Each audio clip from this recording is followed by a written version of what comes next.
আজ কথা বলবো তুফানের লাস্ট গান আসবে আমার দিন, যেটা মুক্তি পেয়েছে তাদের মার্কেটিং প্ল্যান হিসেবে। এই গানটার কথা আমি বলেছিলাম যে এই গানটা আমার ভালো লাগেনি তুফান সিনেমাতে। ইয়েস, তুফান সিনেমার যদি একটা জিনিস আমার ভালো লাগেনি সেটা বলতে গেলে বলতে হয় এই গানটার কথা।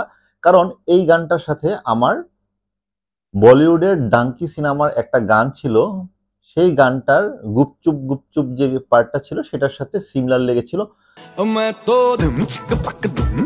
যদিও গানের রিদম, গানের টিউন ডিফারেন্ট, বাট এই যে সিমিলারিটিসটা তারা হয়তোবা প্ল্যান করেই রেখেছে। এবং এর যে ভিজুয়ালটা রয়েছে সেই ভিজুয়ালের যে এনভায়রনমেন্ট, অ্যাম্বিয়েন্স, সেটাও কিন্তু অনেকটাই মিলে শাহরুখ খানের সেই ডাঙ্কি সিনেমার গানটার সাথে। যার কারণে আমার কাছে কিন্তু এই একটা জায়গায় যখন আমরা মুভিটা দেখতে যাই তখন এটা নিয়ে আমি একটু ধাক্কা খেয়েছিলাম, ভেবেছিলাম ছবিতে কি, এই মুভিতে কি আরো এরকম অনেক রকম কপি বা সিমিলারিটিস থাকবে কিনা। বাট ফরচুনেটলি পুরো মুভিতে এমন কিছুই ছিল না। সো তুফানের যে গান আসবে আমার দিন, গানটা সুন্দর, যারা শাকিব খানের ভক্ত তারা দেখতে পারেন। এই একটা গান নিয়ে আমার একটু আফসোস ছিল পুরো সিনেমাতে। এছাড়া তুফান সিনেমা বাংলাদেশের জন্য অবশ্যই one of the best movie.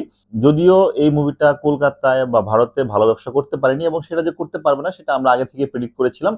Because তাদের কাছে এই জিনিসটা নিউ না, তাদের কাছে সাকিব কোনো আবেগ না, বাঙালির কাছে সাকিব একটা আবেগের নাম, রাহান রাফি একটা ব্র্যান্ডের নাম। সব মিলিয়ে বাংলাদেশের হিস্ট্রিতে এটা একটা বেস্ট মুভি, ইনকাম ওয়াইজও সেরা মুভি বলাই যায়। এছাড়াও তুফান নিয়ে আরেকটা বিষয়ে কথা বলবো, সেটা হচ্ছে লাগে উড়াধুরা গানের গ্লোবাল ট্রেন্ডিং নিয়ে। তুফানের আরেকটা গান লাগে উড়াধুরা, যেটাতে প্রীতমকে আমরা দেখেছিলাম সাকিবের সাথে পারফর্ম করতে, সেই গানটা কিন্তু গ্লোবাল মিউজিক্যাল টপ চার্ট ইউটিউবে যেটা রয়েছে সেখানে কিন্তু 4 নম্বরে উঠে এসেছে। এটা কিন্তু বাংলাদেশের মিউজিক ইন্ডাস্ট্রির জন্য, বাংলাদেশের কোনো কন্টেন্টের জন্য এটা হিস্ট্রি। বাংলাদেশের কোনো কন্টেন্ট ইউটিউবের যে গ্লোবাল মিউজিক চার্ট সেখানে 4 নম্বরে আসা, এটা একটা গর্বের বিষয়। সো অবশ্যই প্রীতম, তুফান, শাকিব খান এবং রায়হান রাফি সহ সকল টিম মেম্বার যারা এই গানের সাথে যুক্ত ছিল সবাইকে অভিনন্দন।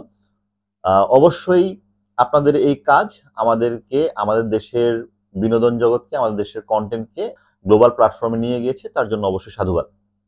ফিউচারে যারা মুভি বাংলাদেশে রিলিজ করতে যাবে তাদের জন্য অবশ্যই এই তুফানের marketing plan, marketing strategy, marketing time frame definitely একটা স্টাডি করার মতো বিষয় থাকবে।